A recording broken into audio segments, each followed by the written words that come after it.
Muy buenas noches, gracias por acompañarnos otro martes aquí en Civilitas TV. ¿Qué tal? ¿Cómo va, Carmen? Buenas noches. ¿Siempre tan linda usted?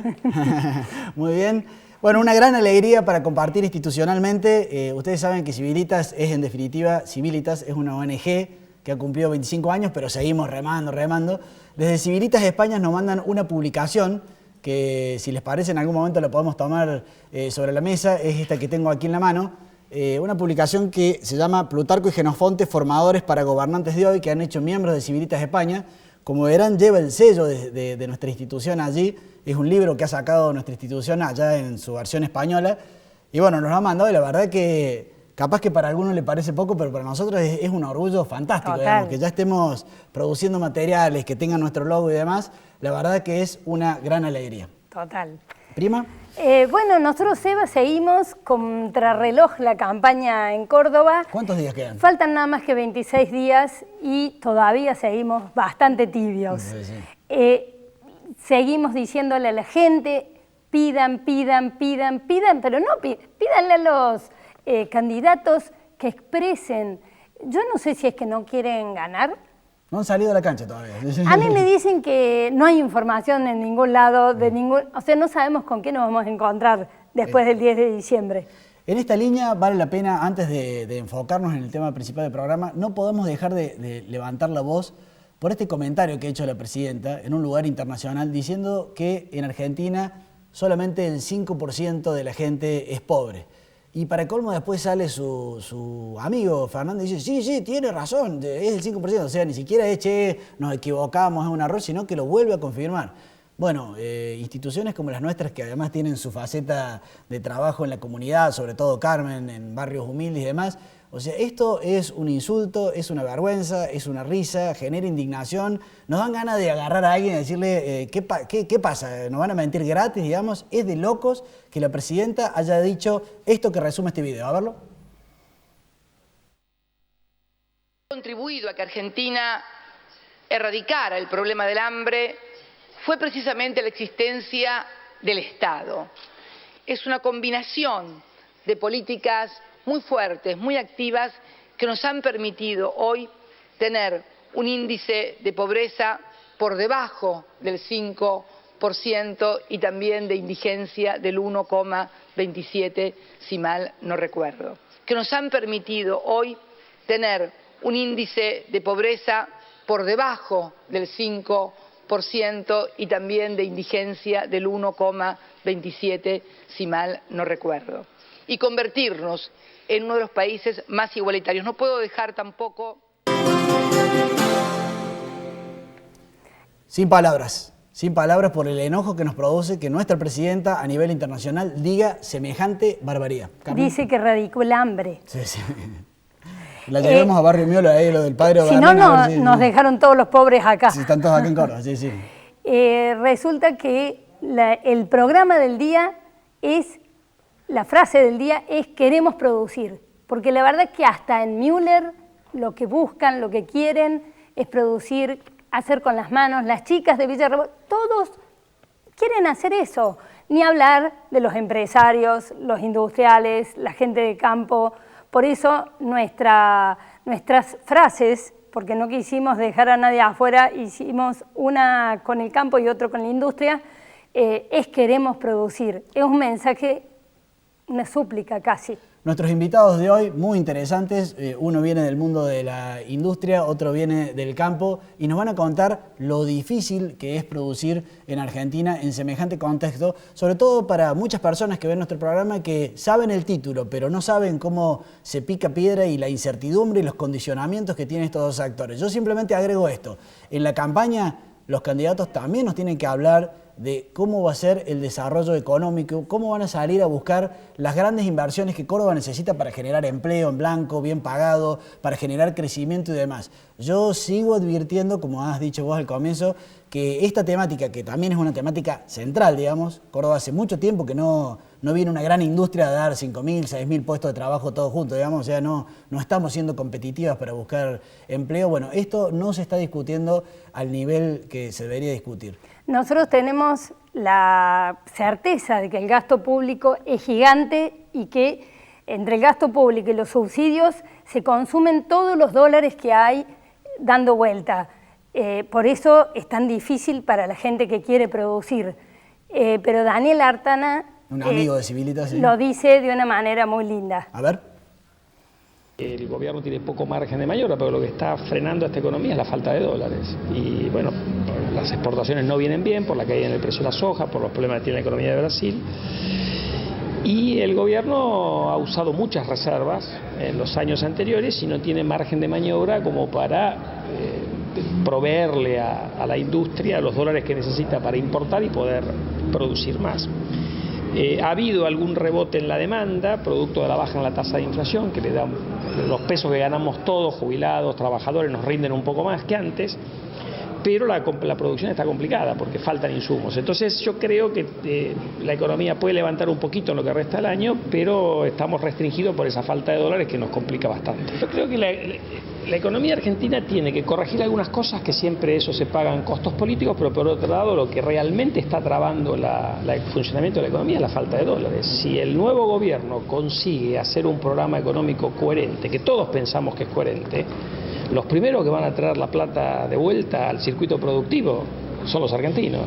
Argentina ha tenido una fuga de capitales de los argentinos llevándose dólares al colchón, a Miami o a donde fuera, fenomenal en los últimos 4 o 5 años. ¿Es cierto que los argentinos tienen dinero como para financiar una revolución económica? Exactamente. Afuera. Bueno, no lo van a traer todo, pero lo que se llevaron en los últimos 4 o 5 años alcanza para reactivar esta economía y varias economías más. Entonces, con que una parte de eso vuelva, uno tiene la posibilidad de hacer la corrección fiscal sin que sea recesiva.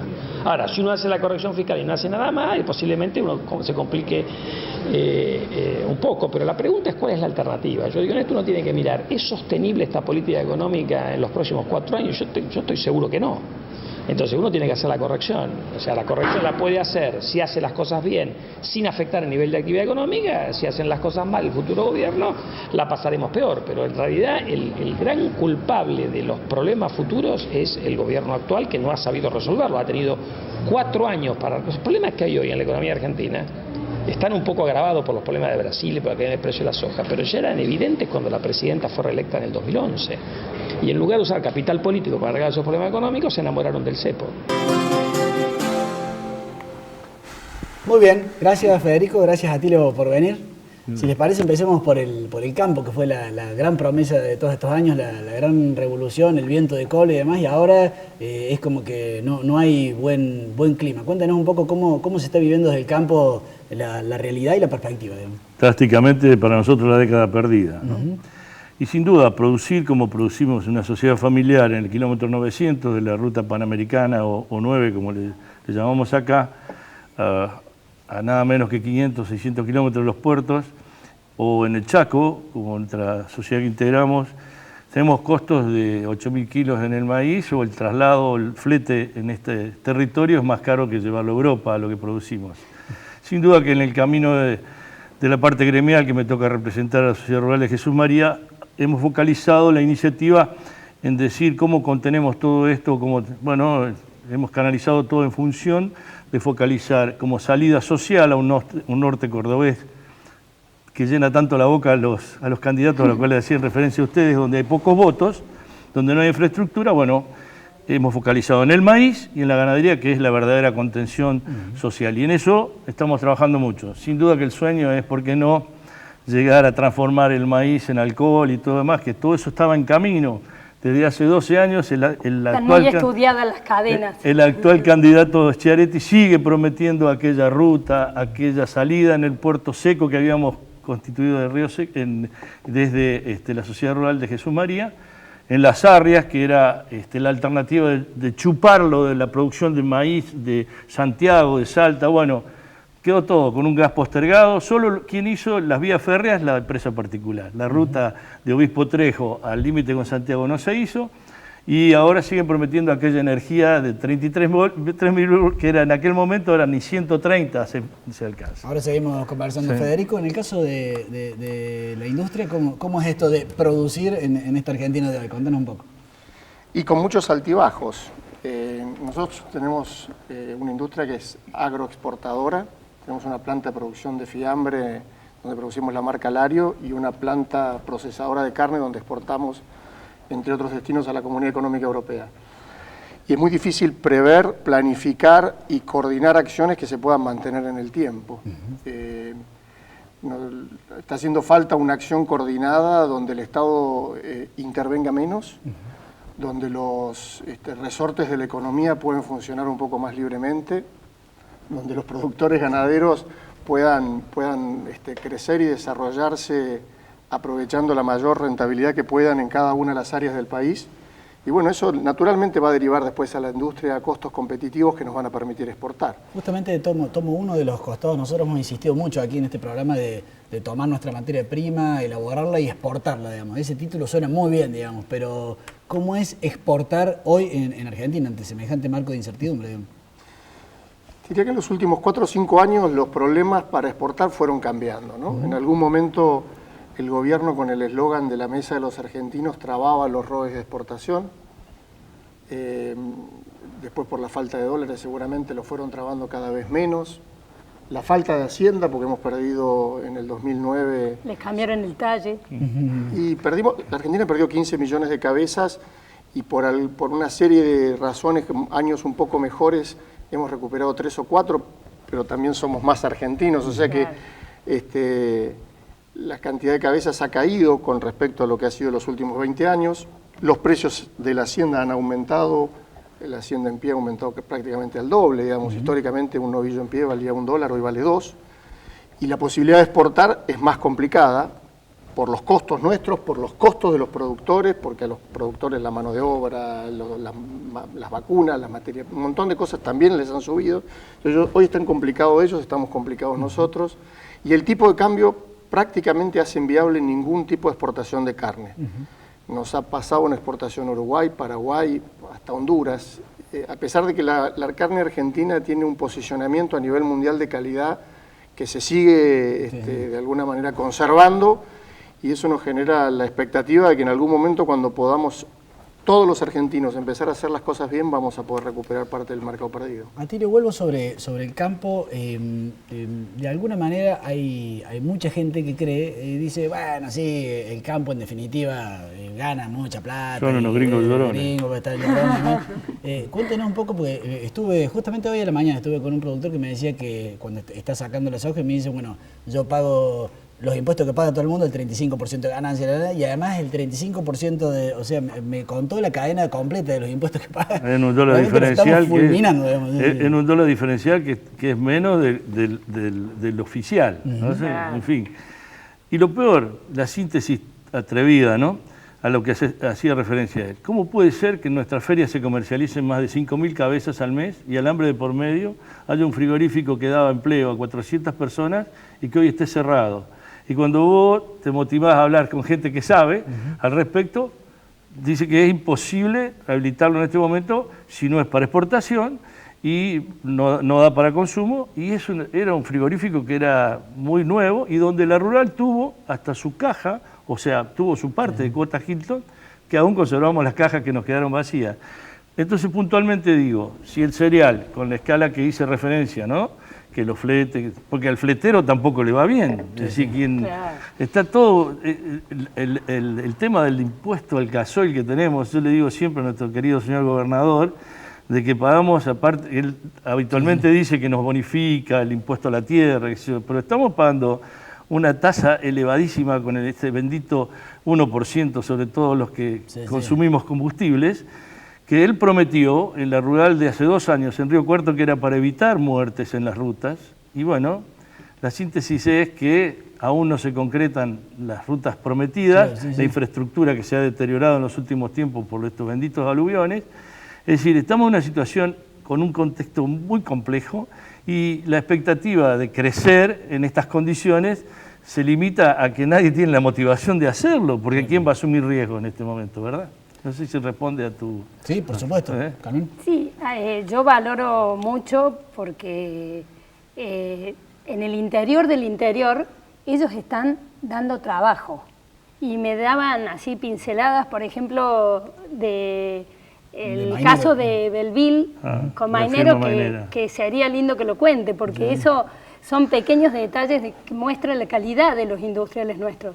Sin duda, hacíamos referencia a consecuencia de Fundación Mediterránea y todos los integrantes como aquellos industriales, que yo vengo de esa zona, conozco a la familia Mainero, conozco a la familia Lambertini, en fin, han estado gente que nunca despidió empleados, siempre en los momentos picos los contuvo. Hay una mutual que es un ejemplo, y han tenido todos los altibajos que hubo en este país. Bueno, le han buscado la vuelta permanentemente, y son esas empresas agroindustriales que se sustentaron, por eso han sido marcas líderes, han tenido todas las vicisitudes y la han sabido sobrellevar. Son familias tradicionales, están radicadas ahí, invierten en su propio país, le dan mano de obra, qué sé yo, 600, 700, no sé los picos de... El dato, para ir y conectarnos con nuestros televidentes, el dato de que haya este nivel de condicionamiento, en cierta manera de desesperanza, digamos, eso es lo que acaba de decir Carmen, es menos trabajo, menos oportunidades, menos jóvenes que salen de la universidad y que no saben qué hacer. O sea, esta disociación entre la economía de la Argentina y los que lo llevan adelante y el resto de la Argentina es de locos, digamos. O sea, esa anécdota de que cuando le preguntan a los chicos dónde quieren trabajar y el 70% levanta la mano y dice quiero trabajar en el Estado, digamos, quiero trabajar como empleado público, digamos, es parte de una sociedad que es como que no tomó confianza en que el motor de la economía son finalmente personas como ustedes, digamos. Federico, quiero preguntarte, y a los dos les quiero preguntar para ir cerrando, un mensaje a los gobernantes que vienen, digamos, sin distinguir cuáles son, sino si tuvieras que desde tu trinchera de la industria decirle algo al próximo presidente y algo a los próximos gobernantes, ¿qué mensaje enviarías? La industria necesita reglas de juego claras, reglas de juego que permitan hacer viable el desarrollo de fuentes de trabajo, de producción y de financiamiento de inversiones. A 20 años. Sí, por lo menos. Ojalá fuera 20 años, digamos, pero en muchos casos no hacen falta 20 años y tampoco hay reglas de juego claras. Yo creo que tienen que ponerse de acuerdo y definir parámetros básicos, porque si en determinado momento del país el tipo de cambio se retrasa porque eso favorece un posicionamiento político de un partido o del otro, o por alguna situación X o la otra, eso termina impactando mucho en la gente. Y termina impactando en la posibilidad de exportar en cuanto al concepto de que somos productivos o no somos productivos. La Argentina compite contra Australia, contra Nueva Zelanda, contra Sudáfrica, integralmente. No es que compiten los empresarios o los productores agropecuarios que tienen una muy buena capacidad de producción. Competimos el conjunto. Compite el Estado, compite los servicios, la infraestructura, ellos produciendo hacienda y nosotros procesándola. Si en conjunto no podemos ser competitivos, no hay forma de colocar carne en el mundo. Nosotros, en cualquier empresa, puertas adentro, en cuanto no hay un número que no cierra, nos sentamos entre todos y buscamos la forma de ajustar para que la empresa siga siendo viable. Es así. Necesitamos reglas de juego claras, Sebastián. Equilibrar, dicen. En tu caso, ¿cuál es el mensaje a los gobernantes? Sí, muy coincidente. Realmente, sobre todo, que nos dejen trabajar tranquilos, primero, ¿verdad? Es el foco. Pero, ¿qué significa la tranquilidad? La política de largo plazo está programar con tiempo, y imagínate lo que es para una vaca de cría en este momento. ¿Quién va a apostar a que acá de 3 años ese ternero se concrete cuando la media nacional y la mitad de las vacas que están en el campo están sin hacer nada, están comiendo pasto nada más? Modificar solo eso en un poquito, de subir del 50% de la aparición a hacer 60 o 70%, él puede ratificar lo que acabo de decir, y dándole la posibilidad a poder hacer más kilos, no seguir comiendo el bifecito o el lomito chiquito, sino que el excedente que está pegado al hueso, que es lo que más nos gusta, y con las pulpas, que es lo que busca el mundo, nos pongamos a trabajar con políticas de futuro y va a ser una verdadera contención social, que es lo que estamos buscando entre todos. Yo no me quiero extender en esto, pero a nosotros últimamente, todos los congresos que se han hecho, en todas las entidades gremiales, ustedes vieron lo que pasó en Río Cuarto, con Imagina, en el Congreso de CRA en Santa Fe, todos los mismos los fines de semana, ya no se habla más ni de soja, ni de maíz, ni de vaca, ni de nada. Estamos hablando del tema social y del país. Así que... Muchas gracias por haber venido. Gracias por invitarnos. Un temita, sí, Carmen. Bueno, Diana Mondino, que usted sabe que me gusta mucho, pero sobre todo me gusta porque explica para todos. Ella baja la microeconomía y nos da algunas pautas sobre la inflación. Claro, porque en este caso es, de todo esto que estamos hablando a propósito, no tratamos el tema de la inflación, pero es el gran tema. ¿Cómo vamos a seguir trabajando en un país que tiene el 20 o el 30, o no sabemos cuánto, porque el INDEC no nos lo dice? A ver qué dice Diana Mondino sobre esto. El impuesto inflacionario es un impuesto que abarca la totalidad de la sociedad, rico, pobre, gordo, flaco, joven, viejo, y que es un impuesto que no pasa por el Congreso. En ese sentido, digamos, es algo que nos está ocurriendo sin que nadie pueda decir me parece alto, me parece bajo, es justo o injusto. ¿Por qué es un impuesto? Porque vos cobras el sueldo, trabajaste, diste una clase de inglés o lo que sea, tus ingresos son 100 pesos. Cuando vas al mercado, mañana compras por 100 pesos. El mes que viene, volvés a cobrar 100 pesos, pero cuando vas al mercado no te alcanza para cobrar lo mismo. Vas a poder comprar mucho menos. Esa diferencia entre lo que compres hoy y lo que vas a poder comprar dentro de un mes, esa cuestión de la suba de precios, eso es como si fuera un impuesto que te han cobrado. Hacé de cuenta que hubieras cobrado menos sueldo al principio. Por eso se le llama impuesto inflacionario. Y la otra razón por la que se llama impuesto, no solo porque la gente es como si tuviera menos dinero en el bolsillo, es porque el beneficio, esa diferencia, se la quedó el gobierno. Exactamente igual que si hubiera habido un impuesto. El tema es que en un impuesto tendría que ser explícito, todos sabemos cómo se cobra, quién lo cobra, en qué momento, quién lo paga, y tiene que pasar por un proceso en el Congreso. Pero hoy en Argentina tenemos los dos principales sistemas de recaudación no pasan por el Congreso, la inflación y las retenciones. Sí, es sostenible, desgraciadamente sí. Por dos razones. Una, porque como al gobierno le conviene, no va a hacer nada para evitarlo. Dos, porque no es tan alto todavía que la gente se rebele o se desespere, como fue en los años 89, 91, que fue una cosa terrible. Entonces todo el mundo dice, bueno, no está. Y hay un discurso político que está permanentemente diciéndonos, con inflación se crece. Digamos, si por tener inflación pudieras crecer, todos los países del mundo lo harían. De hecho, hay una profunda recesión internacional en algunos países, otros están que entran y salen. Si con inflación pudieran salir, lo hubieran hecho. El tema es que es absolutamente efímero. Es una cosa que no ocurre de verdad. Vuelvo al ejemplo. Cobro 100 pesos y voy rápido al supermercado porque el mes que viene no me va a alcanzar. Entonces se aceleran las variables en la economía, pero porque la gente no quiere tener el dinero en el bolsillo, le queman el bolsillo. Entonces parece que reactiva la economía. Y si era un problema transitorio, y bueno, puede ser que solucione.